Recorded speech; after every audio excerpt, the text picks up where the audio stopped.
का वो तस्करा कर रहे थे, कंपैरिजन उन्होंने शॉर्ट किया, वो है आइन का आर्टिकल 89। जो प्रोफेसर साहब ने लिया है सवाल, वो आइन के आर्टिकल 73 का सवाल है। 73 का आप 1 उन्होंने पढ़ा है, वो पढ़ लें, और फिर जो उन्होंने आगे पढ़ा है 2, उसमें से मैं सिर्फ एक प्रोविजन पढ़ के फिर आइन के अंदर ही मैं जाऊंगा, उससे बाहर नहीं जाऊंगा। 73 कहता है, not with standing anything contained in article 70, कि आर्टिकल 70 में जो कुछ दर्ज है उसको एक तरफ रखते हुए a money bill shall originate in the national assembly. अब हमें देखना होगा कि 70 में दर्ज क्या है जिसके बारे में ये कहा जा रहा है, लेकिन वो ओरिजिनेट वो बिल्कुल ठीक कह रहे थे कि वो कौमी असेंबली के अंदर होगा। अब 70 क्या करता है वो जरा देख लीजिए। सब आर्टिकल 1 की तरफ मैं आपको लेके चलता हूं जनाब स्पीकर और आपके इधर हाउस को।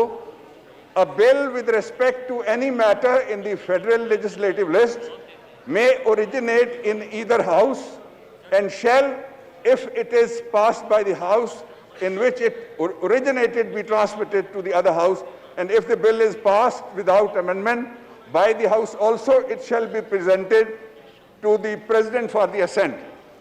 यानी कोई और बिल, इसका सादा मतलब यह है दो लफ्जी, कोई और बिल जो फाइनेंस बिल नहीं है, मनी बिल नहीं है, वो किसी भी हाउस में ओरिजिनेट कर सकता है, लेकिन जो फाइनेंस बिल है वो सिर्फ इस हाउस में ओरिजिनेट करेगा, बाइकैमरल सिस्टम में लोअर हाउस में ओरिजिनेट करेगा। एक अब आ जाइए, जो एक नो गो एरिया जिसको कहा जा सकता था, वो आर्टिकल 73(2) में से फाजिल मेंबर ने आपके सामने रखा है।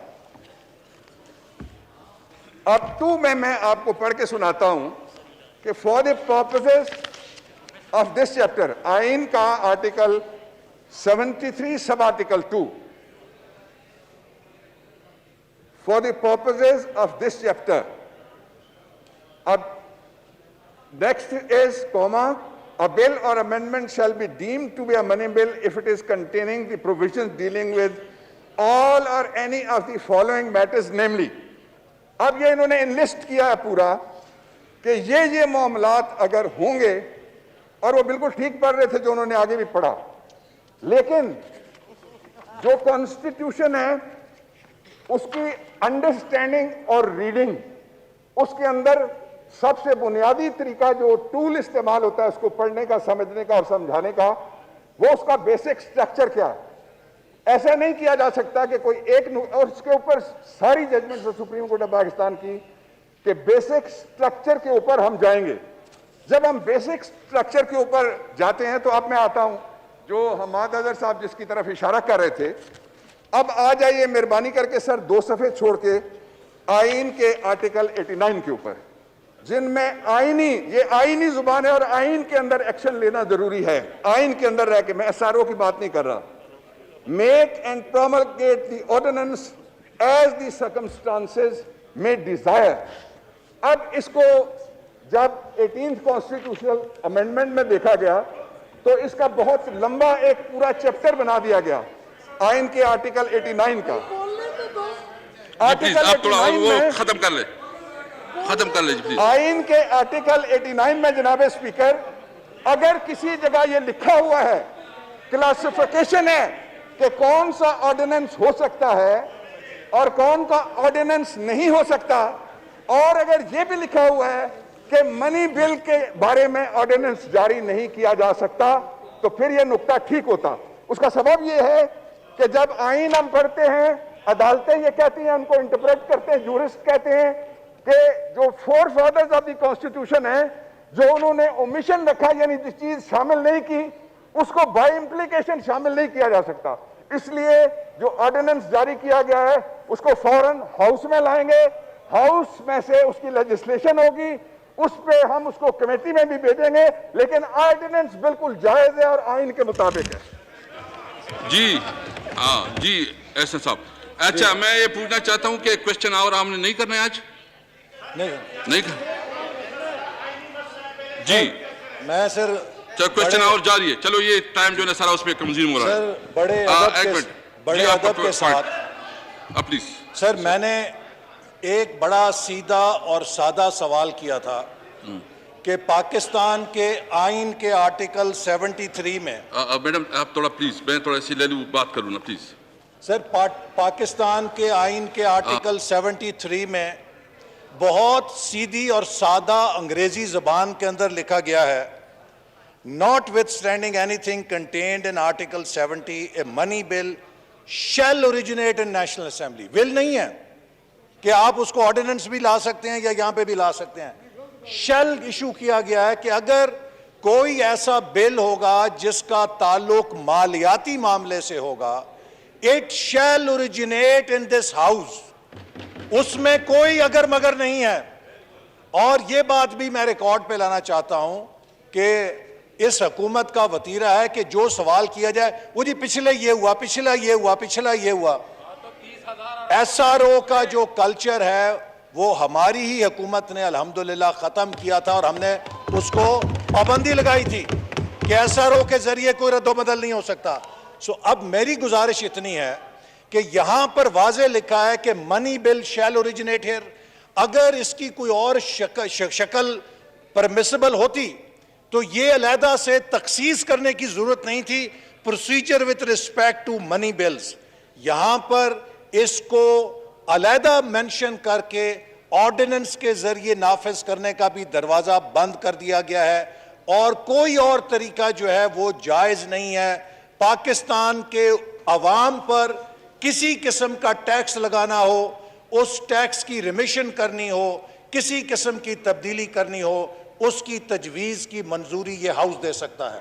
और इस हाउस के अलावा ना ऐवान सदर के पास ये इख्तियार है, ना वजीर खजाना के पास इख्तियार है, ना FBR के पास ये इख्तियार है कि किसी किस्म के टैक्सेशन के स्ट्रक्चर से रद्दोबदल करें। अब आप ये देखिए, इतना बड़ा मुकद्दस ऐवान है और मुझे अफसोस से कहना पड़ता है कि मैं बाबर अवान साहब का एहतराम के साथ ये कहूँगा कि इन्होंने जितनी गुफ्तगू की आपको जनाब स्पीकर और इस ऐवान को कंफ्यूज करने की कोशिश की है।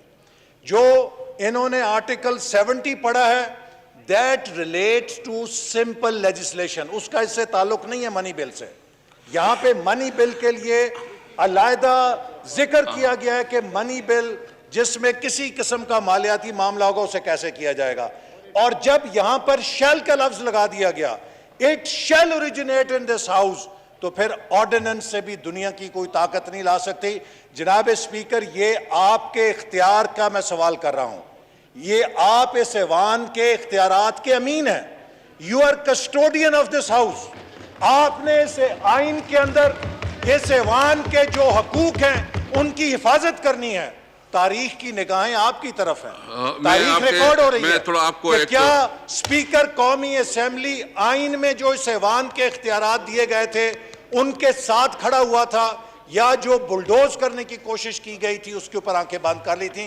जनाब, I seek ruling from you, you must give a ruling that any money bill shall be presented to this house और ऑर्डिनेंस को फौरी तौर पर वापस लिया जाए। आर्टिकल 89 के तहत टैक्स के बारे में, यानी अगर मनी से मुतालिक कोई ऑर्डिनेंस जारी किया जाता है तो उसे सिर्फ और सिर्फ असेंबली के सामने पेश किया जाता है। यानी जिनका ताल्लुक आर्टिकल 73 की 2 क्लास से रिलेट करेगा, जिसका मतलब है कि ऑर्डिनेंस जारी किया जा सकता है। इसलिए मैं आपको मैं थोड़ा प्लीज, इसलिए आइन के आर्टिकल 89 के क्लास 2 की पैराग्राफ 9 के सब 1 में वाज़ेह तौर पर लिखा गया है कि सिर्फ असेंबली में रखा जाएगा। मैं आपको पढ़ लेता हूं थोड़ा जी।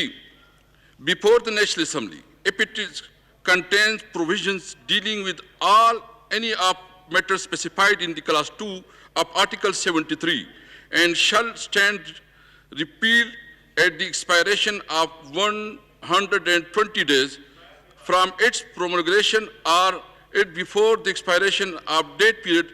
A resolution disapproving it is passed by the assembly upon the passing of date resolution. तो ये आपके सामने मैंने पढ़ लिया है और ये पेश किया जा सकता है जी। आप बोले जी, आप क्या कहना चाहते हैं जी? ऐसा नहीं साहब।